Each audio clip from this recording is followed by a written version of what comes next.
আচ্ছা বন্ধুরা, এই ক্লিপটা দেখুন। আমরা ছোট্ট একটা চ্যালেঞ্জ করেছি, সেটা হচ্ছে আমরা এখান থেকে গাড়িটা স্টার্ট করবো, আস্তে আস্তে যাইতেছি।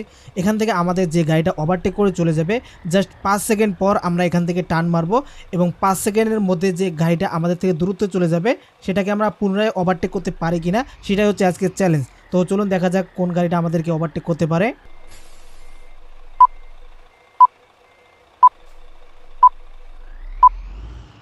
ওকে বন্ধুরা, দেখতে পেলেন সাকুরা পরিবহন কিন্তু আমাদেরকে ওভারটেক করে চলে গেছে এবং আমরা এখানে 5 সেকেন্ড অপেক্ষা করার পর ভাই দেখতে পাচ্ছেন গাড়িটা অনেক দূরে চলে গেছে। আমরা কি পারবো এই গাড়িটার ওভারটেক করতে? তো জানতে হলে পুরো ভিডিওটা দেখুন, আর দেখতে দেখতে ভিডিও ভালো লাগলে অবশ্যই লাইক করবেন, কমেন্ট করবেন। আপনাদের কমেন্টের উপর আমরা ভিডিও নিয়ে আসি, তো অবশ্যই আপনারা প্রত্যেকে কমেন্ট করবেন। আর চ্যানেলটিকে এখনো সাবস্ক্রাইব না করে থাকলে এই ফাঁকে করে দিন। আর যারা এই গেমটি পিসি বা ল্যাপটপে খেলতে চান তারা অবশ্যই কমেন্ট করবেন। আপনাদের একটি ভিডিও লিঙ্ক দেবো, সেই ভিডিও দেখে কিন্তু আপনারা 8 জিবি র্যামের ল্যাপটপ বা পিসিতে এই গেমটি সেট আপ করে খেলতে পারবেন। তো ফাইনালি দেখতে পাচ্ছেন আমরা সাকুরের ওভারটেক করে ফেললাম।